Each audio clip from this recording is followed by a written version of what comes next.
have a look here.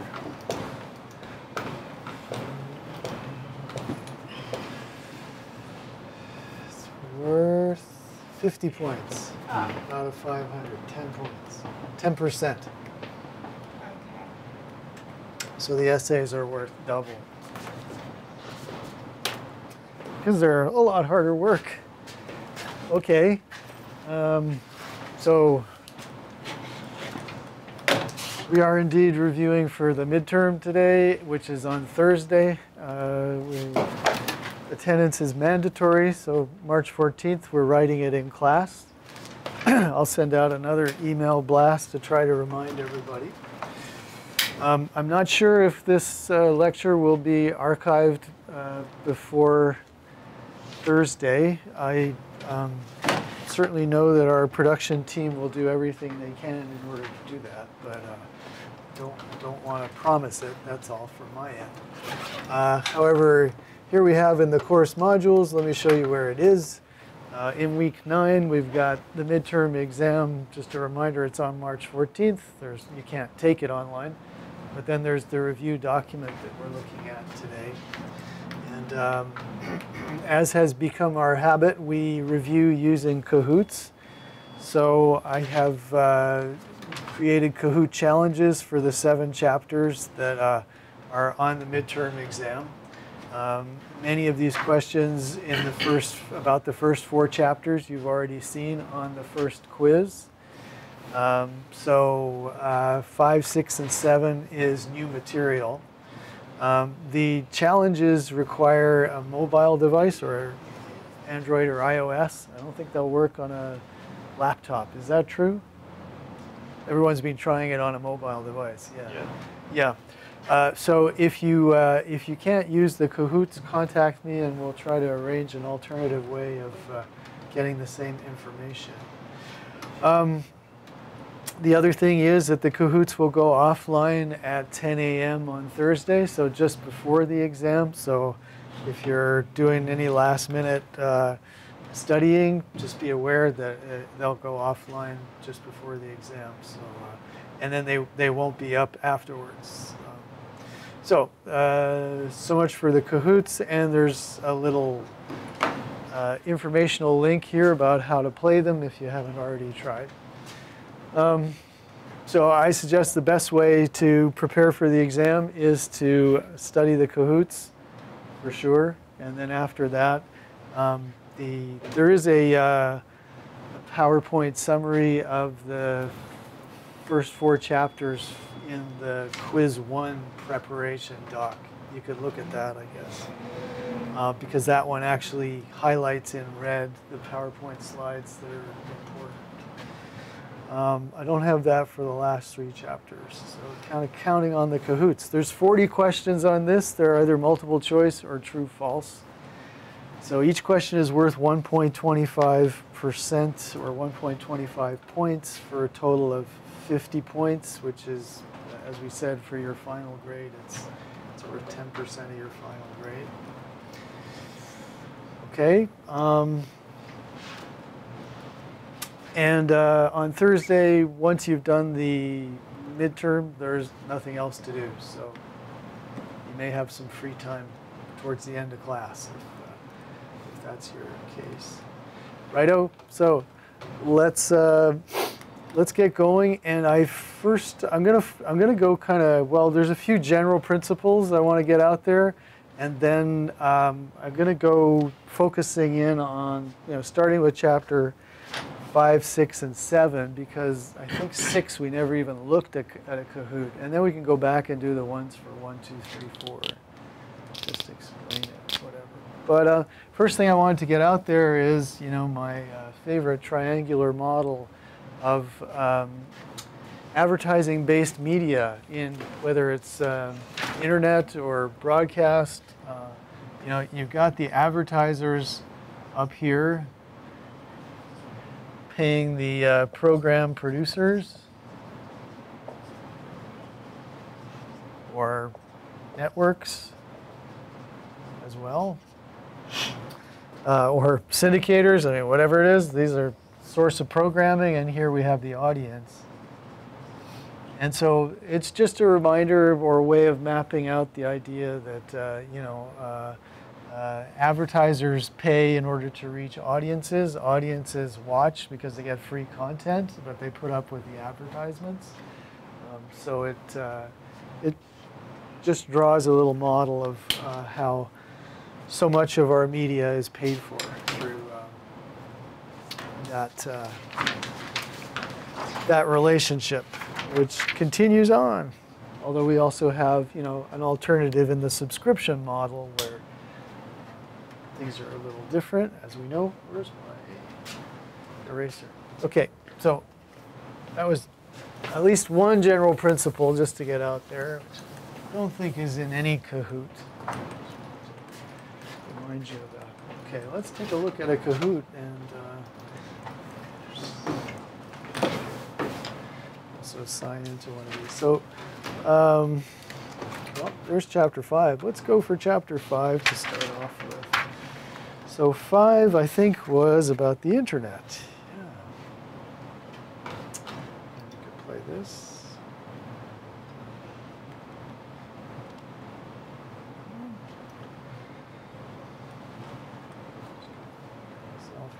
Classic.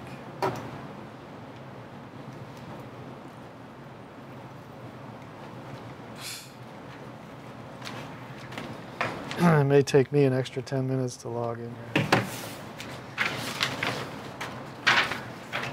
Poor typing skills on this. Okay. 140622. So we're up with chapter 5, 140622. These won't be the same, of course, as to what's in the review document.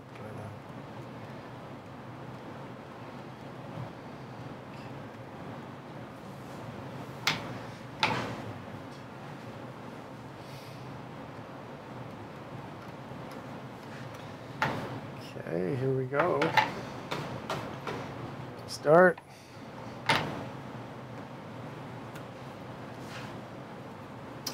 Who's the father of the internet? So this is an important question. You don't want to confuse the father of the internet with the father of the World Wide Web. All right, so two people. It's Vint Cerf, okay? So Vint Cerf, father of the internet, but Tim Berners-Lee came up with the World Wide Web, HTML, and shared it with us for free. So just a distinction between the two. Next up. All right, another important question. Here's the pin for this this one. Another important question: the internet is a packet switched network. True or false? All right. Yes, everybody got it. Awesome. So that's how the internet is so efficient. It splits data into packets, send it by the most efficient route. So packet switched, right. Some kind of viewing is when we use the net out of habit without a clear goal. So our options would be either instrumental or ritualistic. Yes, everybody got that one too, right? So this is the idea. Instrumental means you sit down with the intent of finding something specific, like searching for a reference for a term paper or something. Ritualistic means you sit down because you sit down every night after dinner and you just surf or whatever you do. So that's without a clear goal. Online data is limitless, but speed is controlled by, what would we say, bandwidth, URL lag, TCP. Okay, wow, you guys are good. So absolutely, bandwidth, right? If you have a broadband internet connection, your speed is going to be faster. You'll get more data.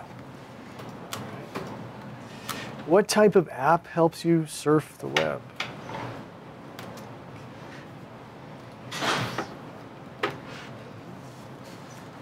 Excellent. Browser. Wow, we're getting all 100% here. This is going to be good on the quiz, I hope. How much do webcasters, non-subscription transmission, pay in royalty fees?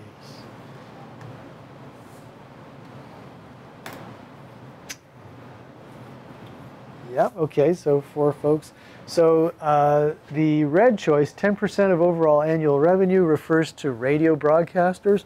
So that's what they do. They pay like a blanket 10% of what they make for the right to play the music.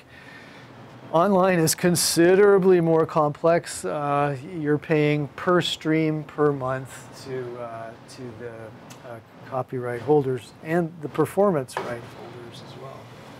Okay, so it's some tiny little sum. Streaming technology, question about streaming technology, pushes a continuous flow of data through the net or leaves users with a file they can share on their computer.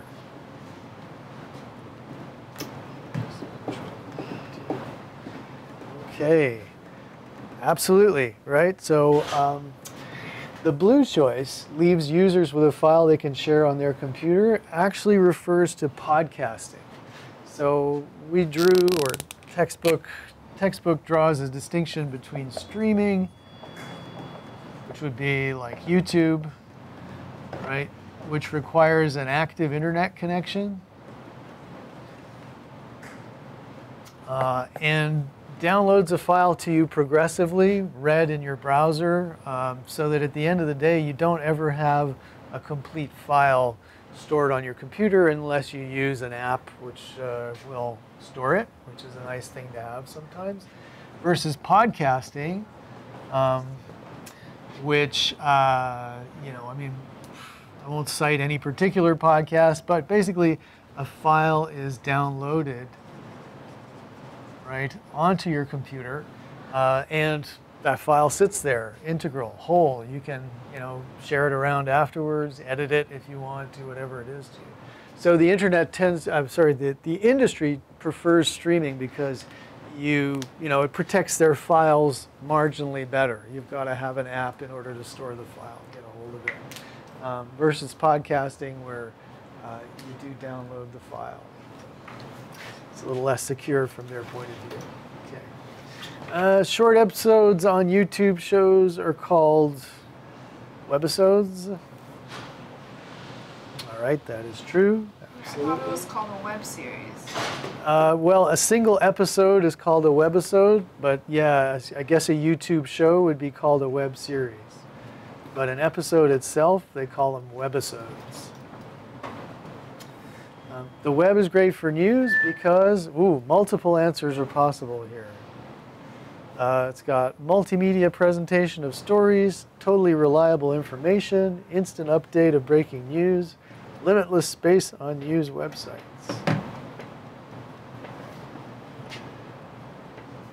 So multiple choices are possible here. Okay. Right. I don't know what happened there, but so everybody got instant update of breaking news. That's true. Multimedia presentation of stories, also true. Limitless space on news websites, also true. Totally reliable information would be a 0. Okay. So there were multiple good answers there, but on our quizzes there are never multiple good answers. Way to go to Wahoot. All right, and we're gonna go for a new game now.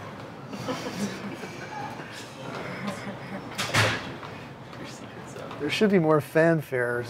There's not enough fanfare in my classes. I promise to play fanfare for our next. Okay, chapter 6. So this one was regarding personalized media. Is the pin for this one? Pardon me? The pin? Yeah, we're going to play it in a sec. No, we're in a rush. We're going to finish early today, I'm sure. Let's play it. Classic. Oh. Ready to join? 689, 131. 689, 131.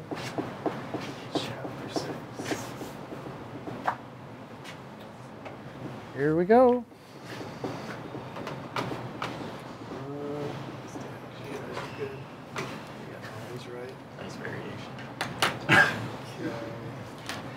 Chapter 6, does internet technology use packet switching? Wow, I guess that one's on the quiz, huh? What's an internet telephone? Oh, internet telephone would be VoIP, I guess, or this. They all do. Wait, I thought, okay. There's this like documentary where like Steve Jobs was talking about how like iPhones use like end-to-end like control. Is this the same thing? It basically holds for all online data right now after 3G. It's all packet switched. Yeah. So end to end, I don't know, but packet switching is universal. It's just the way it goes. So we will just remember packet switching is usually the answer. Always with the internet? Everything with the internet, whether it's data or voice, telephone, or whatever. Google Glass was well received by consumers. The glasses, right? Yeah. So Google Glass, false, right? Nobody liked those. Yeah, glass holes. I had never heard that before. Thank you for that. So not well received. Okay. Love it. We move on. Smart personal object technology. Okay, this is the one that we never looked at before. So smart personal object technology. Think of personal object. This one isn't on the exam, by the way. Not a very important question.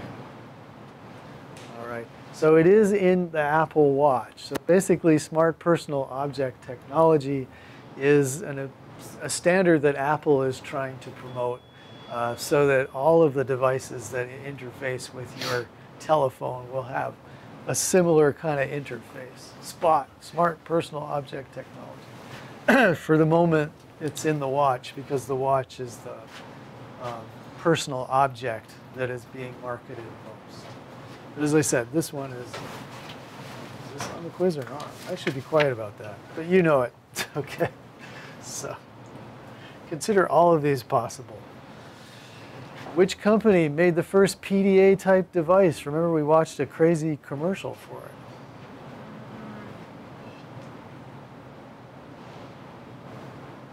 Okay, it was the Apple Newton, right? So even before Palm Pilot, the first PDA was the Newton.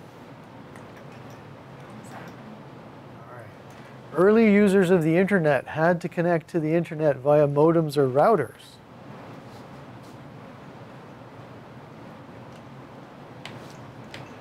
Yep, everybody got it. Awesome. Something is defined as machine-to-machine communications using cloud computing and networks as sensors. This one we certainly never got to.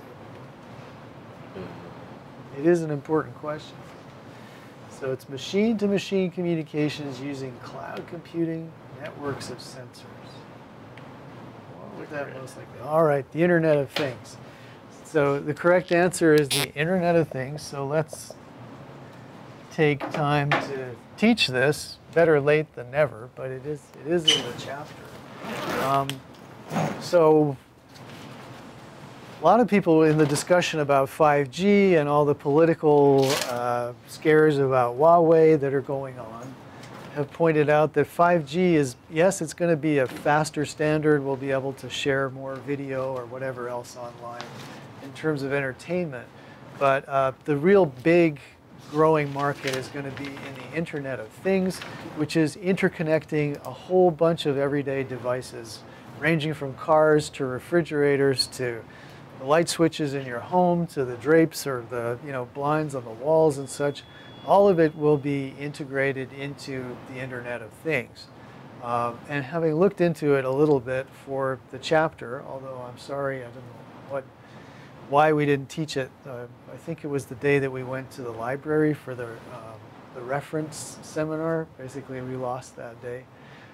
So in fact, the Internet of Things uses Internet Protocol, TCP/IP, and even HTTP. So all those protocols that we're already using for the Internet itself to go to websites, download videos and audio and stuff, they're actually sufficient for the Internet of Things as well. So they are being used in this big push towards interconnecting our refrigerator with Amazon and our car with whoever is going to wind up monitoring the safety of the roadways for us, and maybe even, it'll be part of self-driving car technology as well. So all of this is the Internet of Things. So when they talk about machine-to-machine communications, what they're talking about is our fridge talking to an Amazon server, which says, hey, out of milk tomorrow, arrange for a delivery to show up at the door because you've subscribed to it. So there would be a network of sensors in your fridge and also, on your cartons and product packaging and stuff, which would allow the sensor in your fridge to know what's in the fridge, connecting up through cloud computing to wherever the actual processing power is to run all of this. And Alexa is a great example now with Amazon Spot or those various devices that are in your home. They don't have a lot of processing power in them. They connect, they're basically big sensors and input points to cloud computing that's happening in Amazon servers off-site. And one of the things that fascinates me about that is that, you buy the device, but you have no idea what software is actually running on it because it's constantly updating. So Alexa has new skills all the time that you're not even aware of because no one sends you an email to say, now it can do X, Y, and Z as well as what it used to do. So it's kind of like is this, it puts a lot of the product development and features out of your awareness even. It's pretty interesting. So this is all the Internet of Things, machine to machine. So your fridge talking to a server somewhere, using cloud computing where all the actual processing power is not in your home but up on someone's server, and networks of sensors in order to detect, are you about to go off the road or crash into a car, or are you about to run out of milk, or is your home 71 degrees and you only want it to be 70 degrees. All of these sensors are basically sending data back to the whole system. So there you go. That was the short version of the Internet of Things. All right, we're on to question 7. Online audio allows listeners to generate their own playlists, removes geographic restrictions imposed by traditional radio, allows listeners to hear almost any type of music, or maybe all of the above. Yes, all of the above was a good choice there. OTT refers to what? Getting audio video over the internet, bypassing cable providers, cable satellite systems providing more than 500 channels, the law requiring cable companies to protect consumer data, the use of facial recognition software. What would be your choice?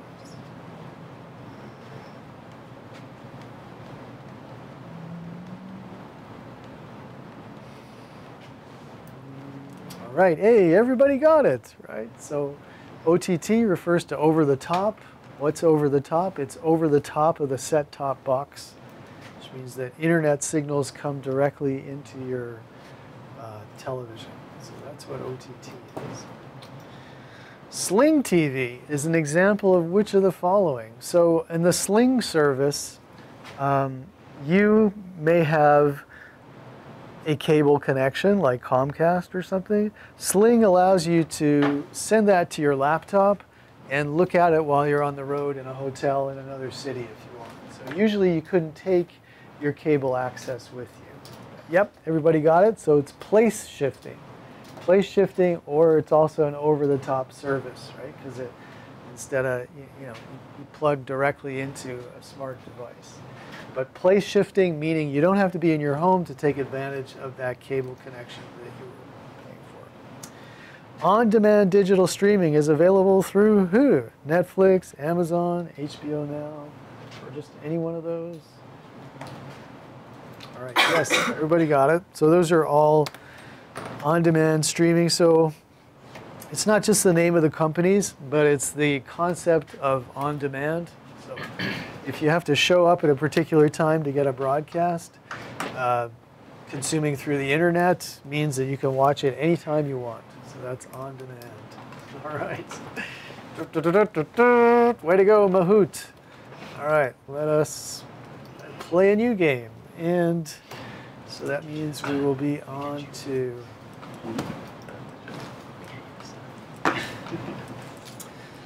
let's see, we've done 5, we've done 6, it's time for 7, I guess. And then we'll backtrack to 1, 2,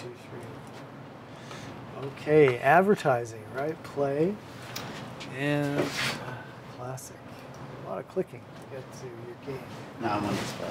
That's not for sure. Where are we at here? Yeah, right. 374 137. It like switches. Sometimes true will be bad enough. Sometimes it'll be 7. Anybody getting that? Let me just see. I heard a ding from chat recently. What is it? 3, When Google Glass came, Alexandra is telling us about Google Glass. When Google Glass came out, there was a big controversy around them because of gentrifiers wearing them in local. Yes, the term glass hole was also coined. Thank you, folks.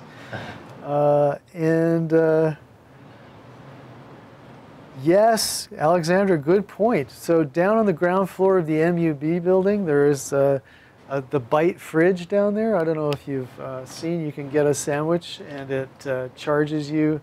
As you take the sandwich out, it must pass by a sensor, and then that will actually charge you. And there's been some talk of people getting stuff out of there and not being charged for it. So watch out. The Internet of Things there may be chinks in the cracks. Okay, where were we? We were going into 374 137. Let's start this game.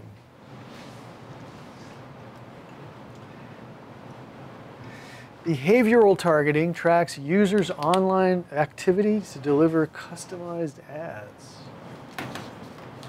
True or false? Yes, everybody got it. True. One of the strengths of the internet is it can actually track everything you do. Question 2, television commercials are aired in groups called clusters or pods. So when the program stops and you get 5 ads in a row, oh no, Rick, did you push the wrong button? So this is true. They're called either clusters or pods of spots. So that's the name for the individual item is a spot, and then the cluster or pod is the group of spots.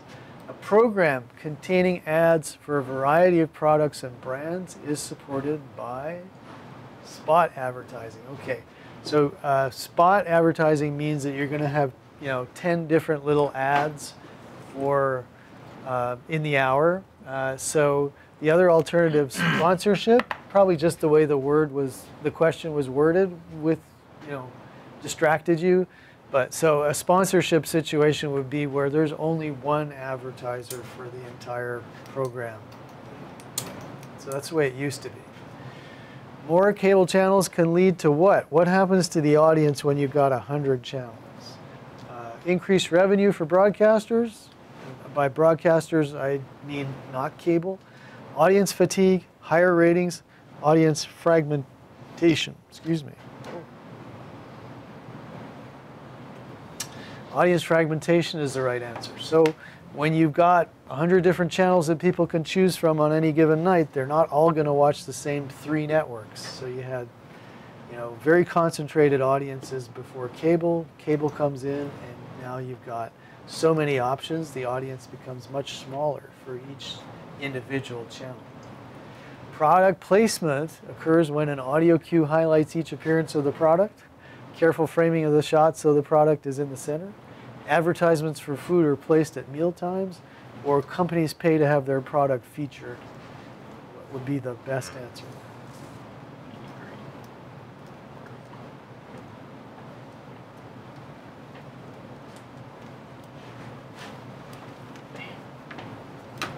All right, so the answer number 3 was the best. Careful framing of the shot so the product is in the center. Not so much as companies just simply pay to have their product featured was the best answer there. So, increasingly popular and, believe it or not, also rated by Nielsen. They actually have a rating for product placements as well. Radio advertising was born in, so when did we start advertising on the radio? 1949, 1919, 1922, or 1926?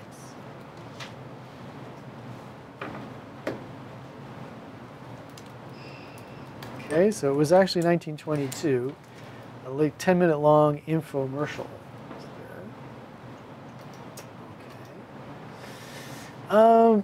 So this is part of the textbook that compared the strengths and weaknesses of individual media, so like TV versus radio. So listen to the description. Advantages of some kind of advertising include local, flexible, low cost, large audience. Would that describe radio, the internet, mobile, or TV? Okay, radio, good answer there. The distraction was TV. So TV is actually the most expensive form of advertising, well, your most expensive choice out there. So radio is good, cheap, and local. Local should have tipped you off there because internet and mobile is not. Number 8, a form of online advertisement running down a vertical column on the browser window. So if you picture your browser window, you know, what would we call an ad that runs down that way? Extramercial, interstitial, skyscraper ad, or banner ad?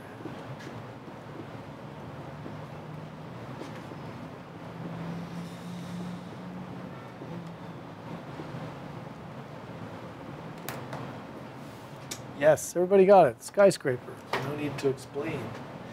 Question 9, an advertising agency that can plan, research, create, produce, and place ads in all media is what? A full-service agency, a creative boutique, a digital agency, or a media buying service? Everybody got it. Full service, right? Does everything. And the FCC requires programmers to disclose placement sponsors in the show's credits.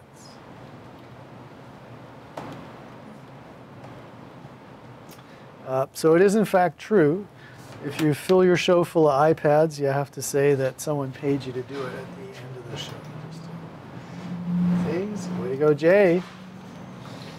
And new game. Let's go to chapter 4. Programming. So let's see here.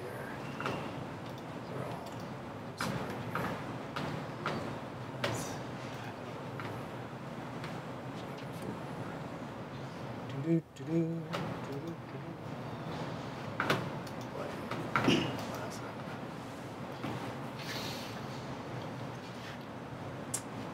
I actually hit classic? Loaded 100%? I guess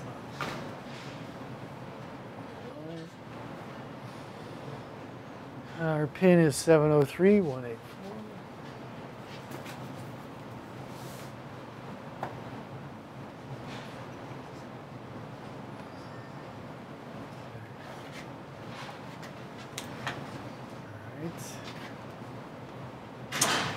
While you're signing in, just another reminder that I don't think is really up on the Kahoots. Remember that radio programming is organized through what's called a hot clock, right? So the hot clock is in the program director's computer, basically, and it breaks 1 hour into, segments, and basically the programming for the hour will get laid out on this hot clock. And so there might be, 3 minutes of ads, and then there's, 1, 2, 3 songs or something, and then there's, traffic for a minute here. So the idea is that the hot clock allows you to use your program elements the most effectively possible.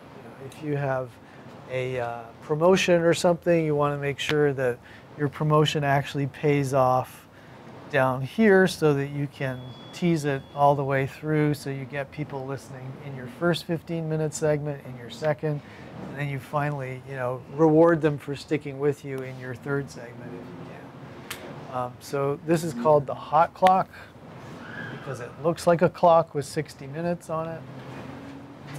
And its purpose is to help the program director use the elements as effectively as possible.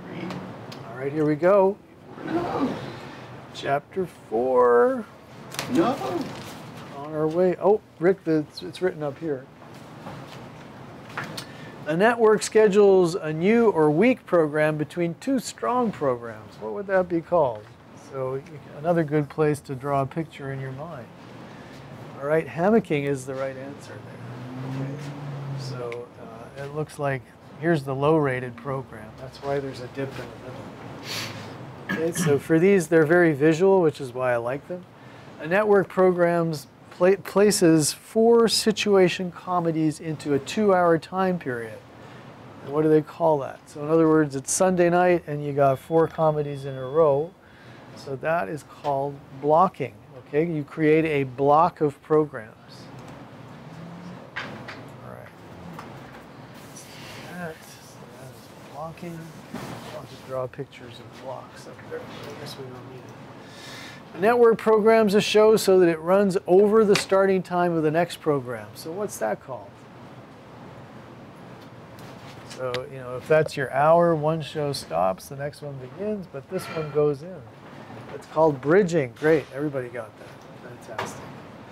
ESPN is what? Fake news. A dying business. Yeah. ESPN is it a broadcast network, a cable network, a pay-per-view channel, or a superstation? It is a cable network. Okay. Next up, How I Met Your Mother, first broadcast on CBS, now in syndication, which in other words means it's in reruns, is an example of what? A first network syndicated program, a first run syndicated program. Everybody got it. No need to explain. It's an off-network syndicated program. It started on a network, CBS, and now it's shown off the network. So we call that off-network. To differentiate themselves, radio stations program music according to a specific what?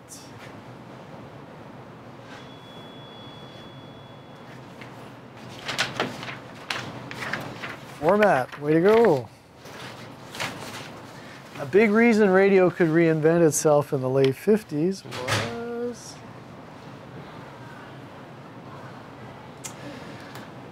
rock and roll music. What was the other one? The FM band? FM really didn't take off until the mid-60s. So, yeah, so it's rock and roll was better. Better choice. Another name for the program wheel used to schedule radio shows. Oh, this looks like a wheel. Called autoscheduler, free format, hot clock, or wheel of fortune. Jesus. Okay, the hot clock. Way to go, everybody. Number 9, a song played very often on music radio is said to be in heavy what?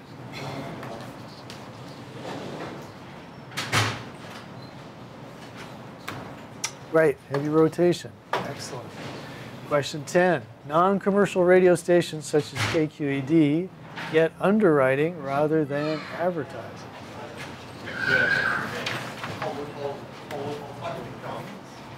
True. Awesome. Okay. You guys are doing great there. Cool hip. Way to go. New game. Going up for Chapter 3. Cool.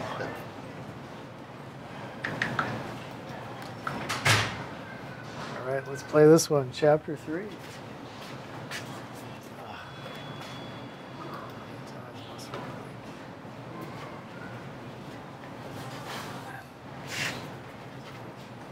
628, 628. Oh, Lottery numbers. right. 628, 628. Cool hip is back. Do I ever have a lot of windows open? Everyone ready? All right, good. Questions, 10 questions. Chapter 3. In 1961, who referred to television as a vast wasteland? Was it Newton Minow, Theodore Sturgeon, Monroe Trout Jr., or Marlin Perkins? Everyone got Newton Minow. He continues to be famous thanks to courses like this.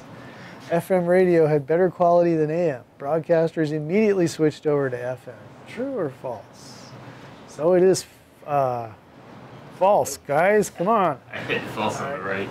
Okay. I thought I- Again, you won't get fooled like that on the exam. Yeah. But right, so AM was the first type of radio. They sold all those sets. Then Edwin Armstrong created FM, and it was ready in the 1930s, but it really didn't fly until the 1960s, and he killed himself. 'cause he Better was- quality though? Pardon me? Did it have better quality? It did have quality, yeah. Okay. Yeah, but I guess the point there is that even though it had better quality, it didn't matter. The industry stuck with the bad quality.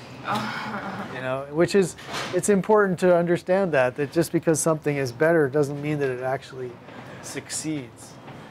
Who was associated with the invention of TV? Oh, my God, so fast. I'm behind everybody. So it was Philo T. Farnsworth. But, you know, if the question came to you including people like Vladimir Zworykin and John Logie Baird, those are also all people who were associated. So, you know, Philo T. actually gets the reputation and he got the patent, but all those other people contributed. Sarnoff thought radio could make money by becoming something in the home, a music box. What, did you push the wrong button? Stupid fat thumbs. Oh, okay. That's It's the music box is the answer. So Sarnoff, president of NBC, wrote a memo called the Radio Music Box, which was suggesting that people would want to hear music over their radios at home. This is in the early 20s. Just as with radio, early television was dominated by networks. So, true or false? It is true. So ABC, CBS, and NBC all started as radio networks before they turned into TV networks. And they really did control television, except for Dumont briefly came in and died after a few years. A TV station that associates with a network to play all of its programs is called a syndicator, an affiliate, a superstation, or a repeater. It is an affiliate, that's right, yeah. So, okay, we won't confuse anything by explaining it. Television made its first public debut when and where? 1926 at Macy's after the Titanic sunk. In 1945 when the atomic bomb was dropped. In 1939 at the New York World's Fair. Absolutely. So 1939 at New York World's Fair. As far as I know, nothing notable happened in broadcasting at Macy's in 1926. It was 39. Question 8. Cable television originally started in the hopes of competing with movie theaters to bring TV into remote areas where reception was bad. Everybody got that, so that's good. The Advanced Television Systems Committee, ATSC, adopted the broadcast standard used as HDTV. So everybody got that right, correct. And finally, over-the-top OTT is our television's, I think we already did this one, right? Here it is. It's an important question. So let's see what you say. I'm tired of repeating all these things. Excellent. You got it. You got it. All right. Way to go, Cool Hip. Cool clip. Okay. Quip. Sorry. All right. New game. Perfect. So what do we do? Chapter 3. So we're we need to do 2 and 1. Thank you, folks. Keep me on board with this. Chapter 2. As I look up at the clock, hopefully. Chapter 2. About 20 minutes. I know. Got plenty of time for this. Lightning round. Do double or nothing. Money. Do exactly. Do remember you can play these in challenge as well. All right, 460, 417.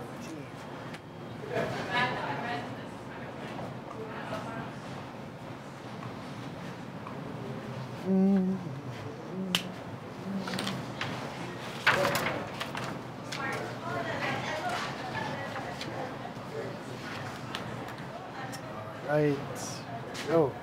Start. All right, Chapter 2, History. David Sarnoff's Radio Music Box memo described a way to make money from broadcast radio. True, definitely the most important memo in broadcasting, you would think. Radio news was controversial. The press-radio war happened, settled by the Biltmore Agreement. Damn it. Wait, have we learned about that?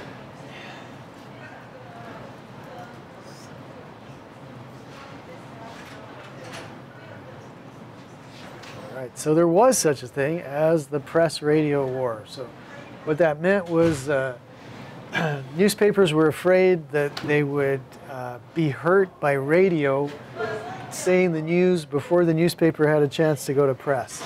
So they wouldn't let radio stations use their news. Then they made a deal whereby radio promised not to play the day's news until after the newspapers had shipped. That's what the Biltmore Agreement was. Who invented FM radio? Marconi, Armstrong, Fessenden, Hertz?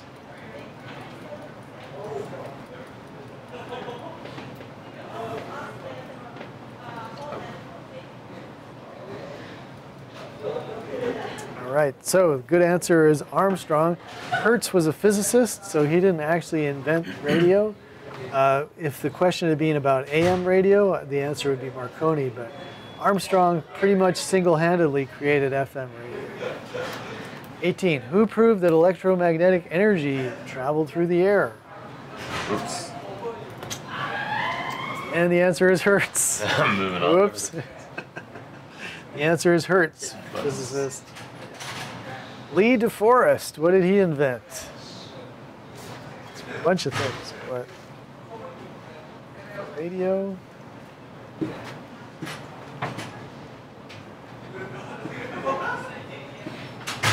Audion tube, yeah, Audion tube, which was a modified vacuum tube that amplified the radio signal, so it was useful.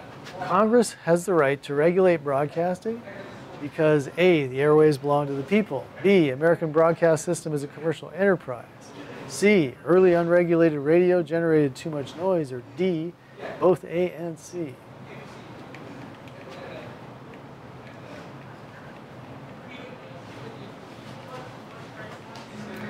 Getting unnecessarily tricky here in this Kahoot.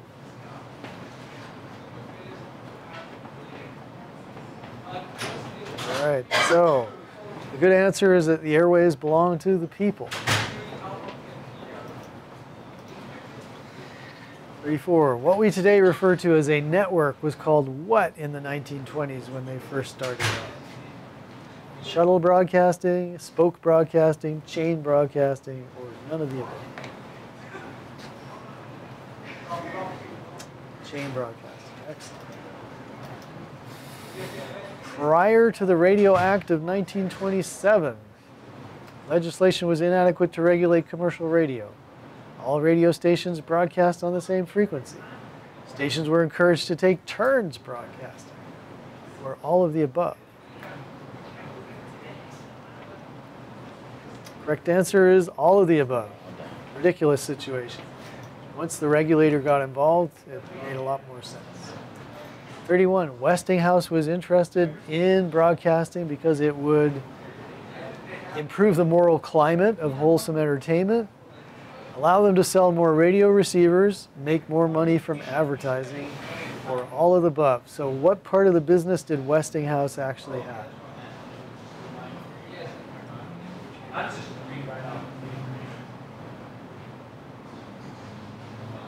Okay, the right answer is to allow them to sell more radio receivers. So after the First World War, they divided up broadcasting. So Westinghouse would make receivers, NBC would create content, AT&T would link all the stations together in networks. So that's how they divided up this enormous business. Radio stations profited during World War II because advertisers bought radio ads instead of print. True or false?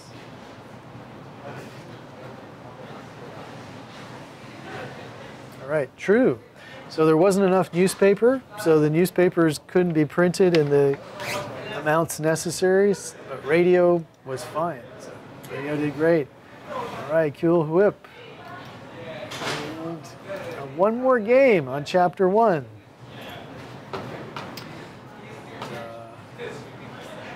Let's just see if we can find. What am I doing here? I just want to find a chapter 1.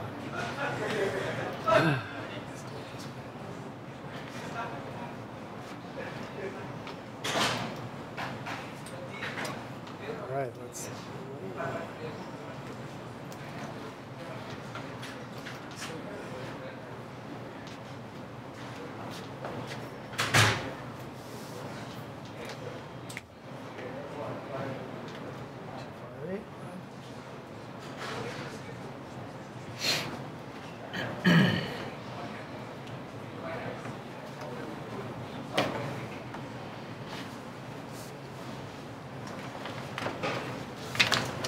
So I hit start. Let's hit start. Righto. Are we ready? Ooh, this one has a picture. Whose model of communication is known as the mathematical model? Shannon and Weaver, Schramm and Osgood, McLuhan, or Schramm? Shannon and Weaver, right. Okay, next up. Which is considered the nation's first mass medium? The telegraph, the radio, newspapers, or the internet?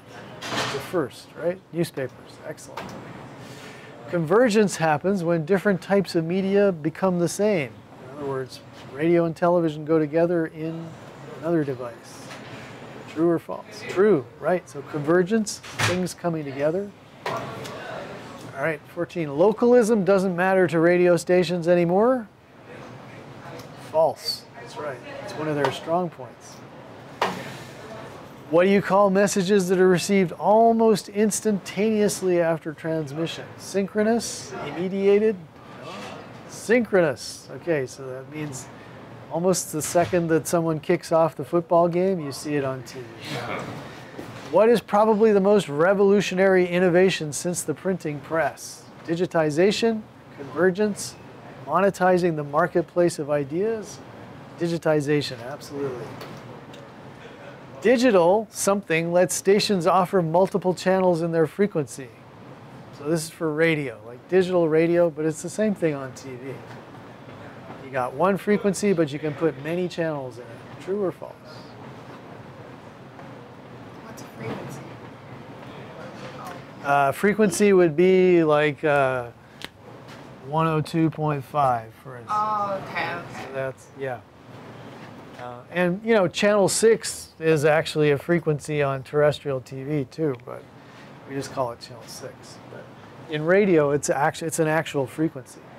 Okay, and which kind of an effect is it when we learn from the mass media? Is it behavioral, emotional, cognitive, or physical? When we learn something. Cognitive, right? Has to do with our intellect. Which of the following statements is true? It's all true. Right, let's look at those statements. FCC treats subscription media differently than broadcast. The internet has full First Amendment protection. The fairness doctrine is no longer in place. Oh yeah, this one was a little... This one, it's really all true. It had dimensions. I hit all true. Yeah. I should have hit I don't know. What is it up here? It's FCC. So FCC treats subscription media differently than broadcast. Okay. So that's the easy answer. Yeah. Yeah, the internet is not protected by the first, because you can't say whatever you want on there. Especially in China and Like, Russia. like even in America, like if you tell someone like, oh, go kill yourself, like you could actually like True. get in trouble for that. Get into trouble, yeah. And you can't just be like free speech. Like, Yeah, but like the First Amendment, like guarantees all of us free speech, but it excludes hate speech, right? So, Yeah. So there are some that's hate exclusions. speech? I thought that was just bullying. I No, guess I'm that's saying hate it speech. excludes Yeah. hate speech. So like Yeah. online or in public, there's certain things you can and can't do. But Yeah. you still guaranteed full First Amendment protection. It's same thing also with pornography. There's exceptions for that. I mean, for obscenity.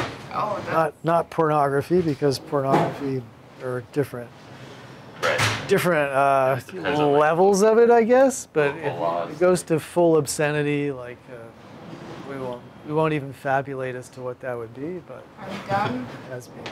We are done. Those were our 7 chapters Yay. So the challenges are still up there. And I did throw up a couple of extra things, you know, the triangle, the wheel. So don't forget about the triangle and the wheel. They don't go in the Kahoots, but we talked about what they're all about. So that's good. So we're done. If anyone wants to have a chat, clarify anything, that's great. Otherwise, see you next class for the exam.